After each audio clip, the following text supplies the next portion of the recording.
Hello and welcome back to Up the Villa podcast. This is our match preview for Aston Villa against Hibs. European nights are back at Villa Park this week, and I cannot wait to walk up to that ground knowing that we are going to be in Europe. We've dreamt about it ever since we were probably last in Europe, so really looking forward to it. I've got Josh with me. How are you, mate? Good, mate. All good. Thanks for having me on. And of course, it's games are thick and fast now, which is sort of what we want really as Villa fans. And all we want to talk about is football, and we're blessed that we've got an extra competition. And obviously, it's great, as you said, to have that European night back at Villa Park, and hopefully we'll have lots of them this season, right up the way to Athens. Hopefully. Definitely.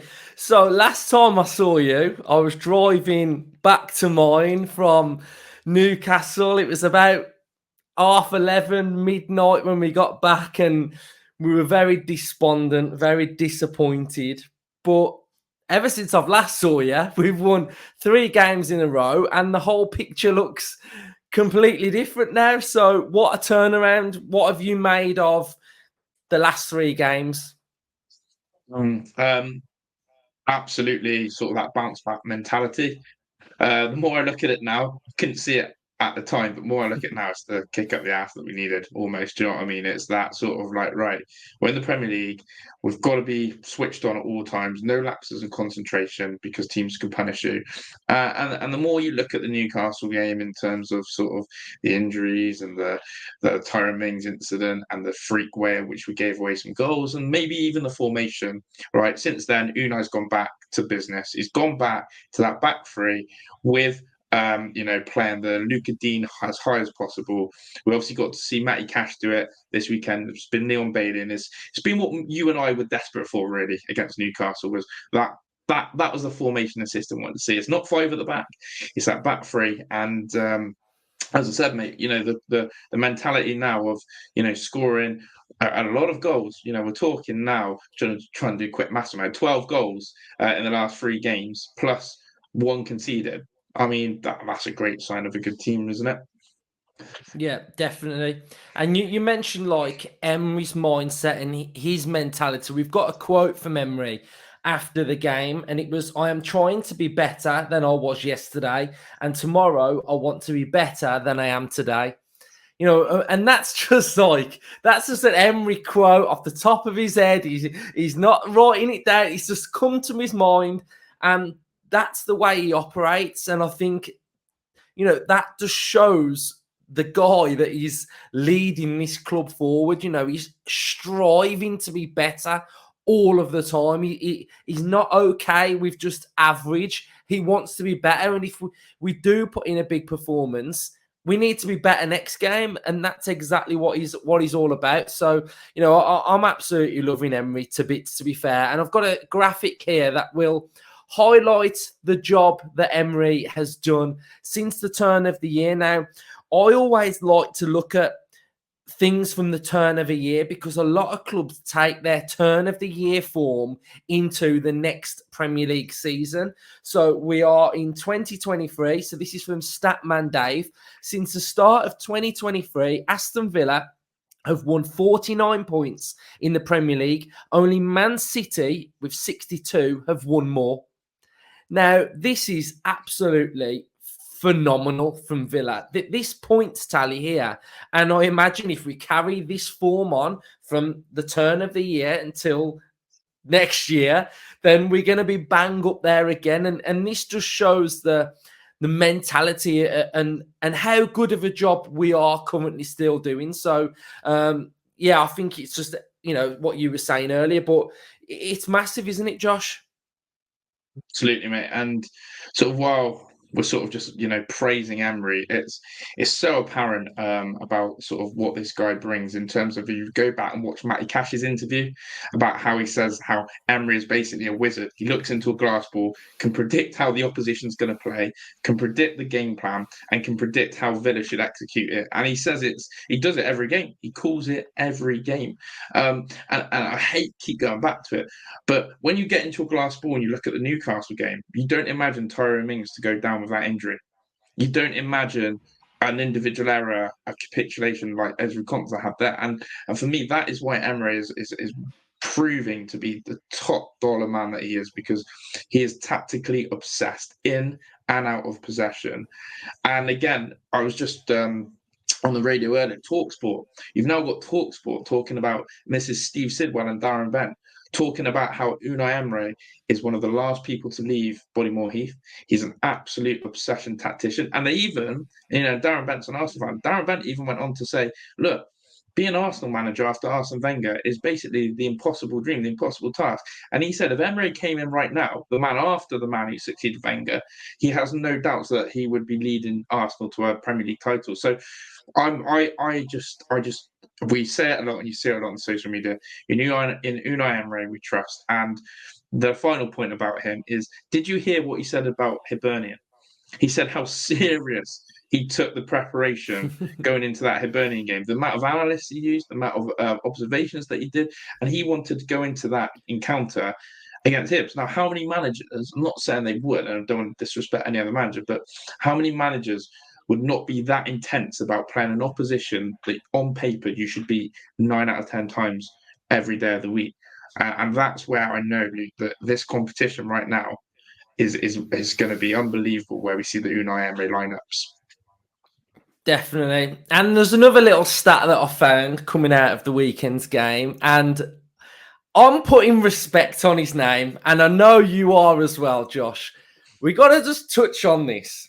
Ollie Watkins, from the turn of the year, 27 games, 15 goals, 5 assists. Ollie Watkins has been directly involved in 20 goals in all competitions so far in 2023. Those numbers are brilliant as well.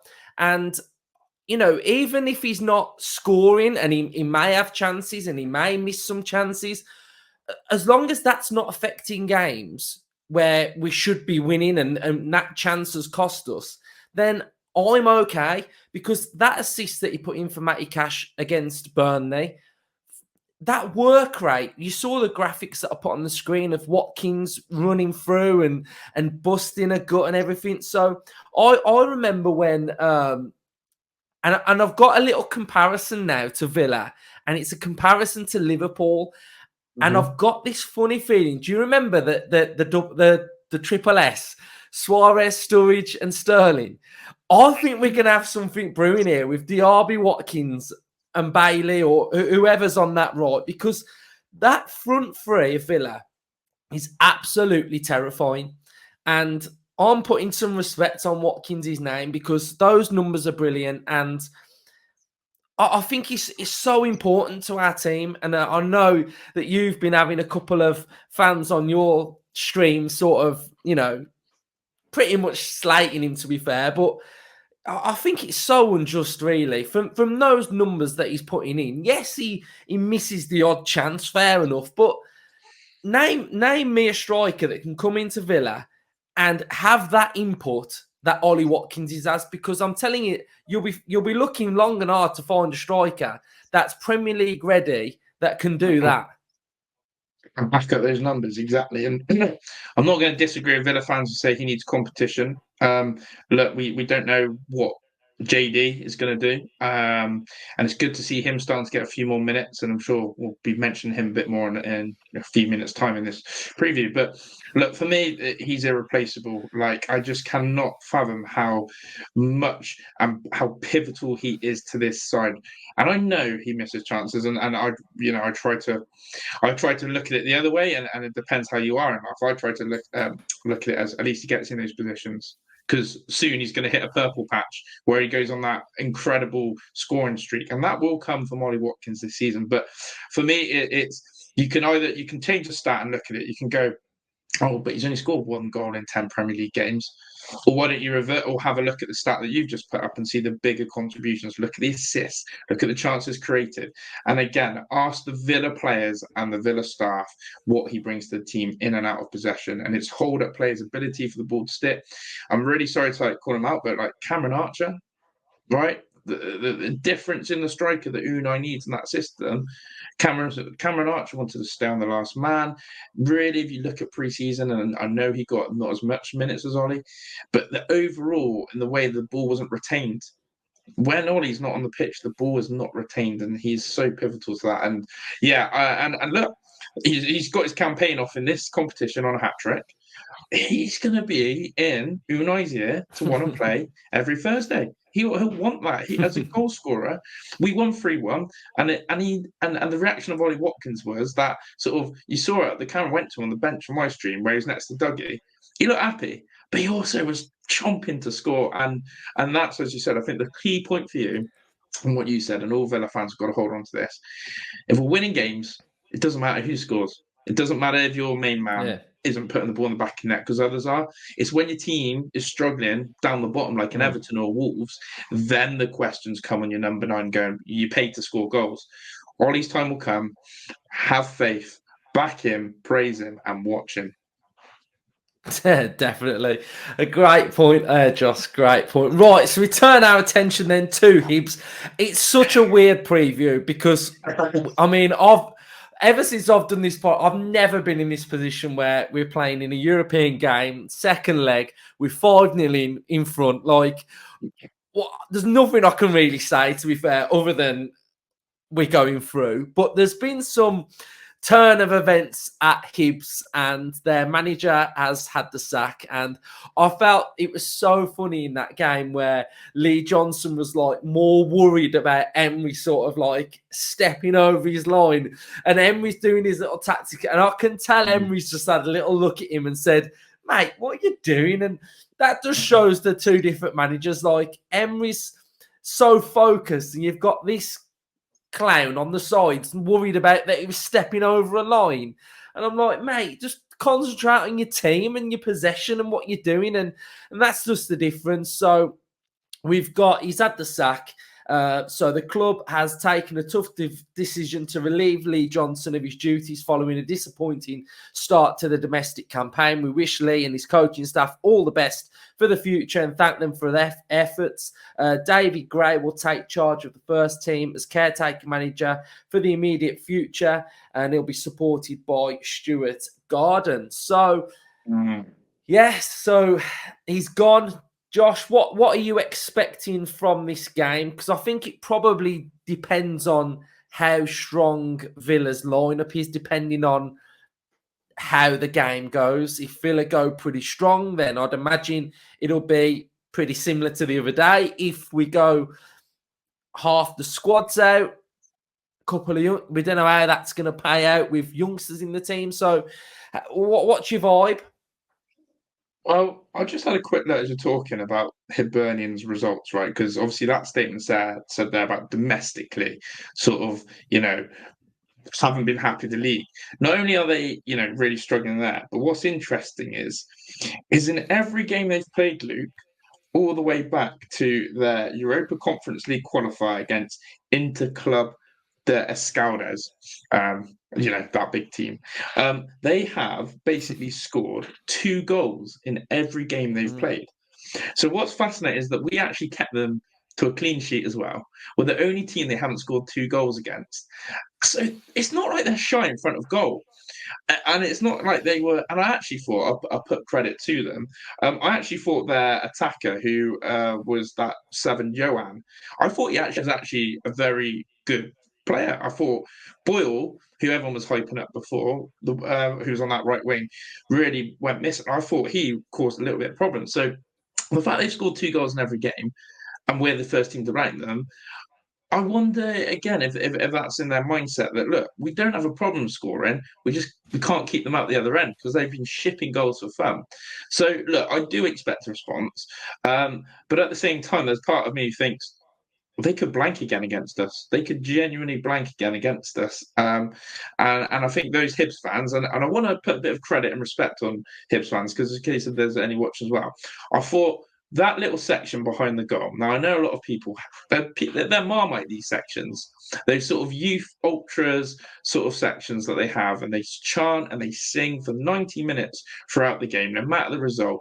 You know, Glasgow have got the Rangers have got the Union Bets, but I think those fans actually create a bit of atmosphere, and I'll give them credit for that they brought a bit of atmosphere despite the result, and making it like a pre-season friendly. But I genuinely think, Luke, that the fans will travel in numbers. They'll have a great time.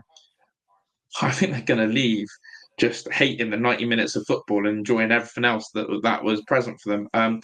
So yeah, they score goals, but I can't see them scoring against us again. I really, really cannot. And let's see what their mentality is. Is it damage limitation and save another embarrassment? Because let's be honest, 5-0 is embarrassing.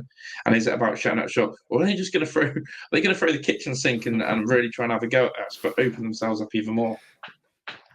Yeah, I can't imagine they'll go for it, because I think they'll know what's going to happen if they do that. So this was their starting lineup against their game that they played in the SPL the other day, where they lost 3-2. So that Johan played as well. He was quite lively, Boyle lively as well. And then you've got their average positions from this game as well. So like you say, that they've been scoring goals in the league, but they're just at the bottom of the league. And I imagine that, you know, you don't want to be bottom of the SPL, do you, to be fair? Because, you know, there's not that many great teams in it anyway. And if you're sitting rock bottom, then it's not looking good. So we are under lights. First European game. I expect the atmosphere to be really good. I've got one player that I would like to see start this game, and it's Duran. Oh, you mentioned him earlier. I think he's due a start now, and we're due to see. I think as fans, we're due to see what he's all about, what his overall game's all about. Because, you know, even when he came on against Everton, the ball's coming to him, and he's got to hold it up, and he knows his opportunities in that game are few and far between. So he's got to make that first touch right. He's got to hold it up. He's got to lay it off. But I'd like to see him relaxed from the start, knowing he's going to get 90 minutes, and just to see what he's all about. How is he on set pieces? Is he aggressive? You know, can he roll a defender? Can he get in behind? And he's one that I'm really looking forward to seeing, because he's 19 years of age. He's got a bright future in front of him. He took his goal really well against Everton. Like you say, Watkins needs competition. If he can bag a few against Hibs, it starts, you know, he starts doing all right. Then he got a goal in his home debut against Everton, backed it up with a couple against Hibs. I think we want to start to see a bit of momentum now in his Villa career. So there's Duran, I think. Is there anyone else, or do you want to add anything on Duran? No, obviously, I echo everything you say about Duran. And actually, the fact you said again, he's 19 years old, scary, because he's a big physical specimen, isn't he? In the sense of what he offers, and you forget how old he is. But I'm going to be greedy. I've got 3 players, 2 that I definitely know will be playing, and I'm really excited to see them, which is Callum Chambers. I love Callum Chambers. He's like Clubman Chambers now. He's like Clubman Chambers. He's the type of bloke I can imagine he'll do the water bottles if you ask him to fill them up. That sort of like. But I actually really like him, Luke, because when he plays, he actually does really well. Like, I actually think when he plays, and he's Mr. Versatile. So Clubman Chambers is there. I really want to see Yuri sort of put it out there, Luke. I want to see Yuri. I really be like, here I am again. Remember me. I'm waiting for my chance on Kamara and Dougie in the league when one of them injures or has a poor game, but here I am. And then the rogue one, I really want Kellyman to play in that 10 position. Durant, I really want him to play. Something like Kellyman Bailey in behind Durant, something like that. I'd really want him. But obviously the issue is that you're looking at the matchday squads recently, and where, you know, they haven't been included. They were in the US tour. Obviously he was included in the Newcastle one, but I don't know. It's hard to say, but that's my rogue wild one, to see him play. But the other 2 is Clubman Chambers and Yuri, to go and have a real good go at it. Yeah, definitely. I mean, everybody knows my thoughts on Kellyman. I think he's class. And he's even under 23s now. He's literally bagging goals every time he plays. Yeah. So I think it would have been great for his development over the summer as well, to just be with the first team. And I imagine he was sort of rewarded with that bench appearance against Newcastle as well. So, yeah, like you, would love to see him involved in this game. So, transfers, we've got a couple of days left to go. How many do you think are coming in? Oh, I'm gonna say two, Luke. I'm gonna say two. One really left field as well that we haven't been linked to. A classic Aston Villa announcement where out of the blue, gosh, here he is. We welcome Yeah. blah blah blah. And then maybe something that we've been touted around about, but I don't think any more than two. I think we've got to get these expectations right. I mean, I've seen some people say three or four. I think that's really high. But I'm sure it's gonna be an exciting week, and I'm sure you're gonna have to be in that studio on standby, Luke, for throughout the week to keep yourself breaking those news to us Villa fans. Yeah, I can't wait for it, to be fair. I hope I'm busy. I want three, I do. I'm being greedy. But right, let's have score predictions then to finish off. It's hard because depending on who plays, but I imagine we're going to go strong at home. I'm going to go 3-0. I think it's going to be a solid 3-0 Villa win. What are you going with? 5-0 again. Back-to-back 5-0s. Yeah. Like Oh, European sort of like stat, I reckon really stab the knife in while it's hurting already. Yeah. That's how I feel. I reckon 5-0 again, honestly. Love it. So we will be. I'm going to try and go live on Friday because we're going to have to draw for the Europa Conference League. So Friday is going to be a bit of a mad day because hopefully we're going to have loads of transfers. We're going to have that coming in. We've got to preview the weekend's game as well. So Friday is going to be a busy day. But yeah, cheers everyone for watching. Go and subscribe to Josh's channel, A View from the Stands. Fantastic content. Go and show his channel some love as well. But yeah, cheers everyone for watching. Up the Villa. Villa.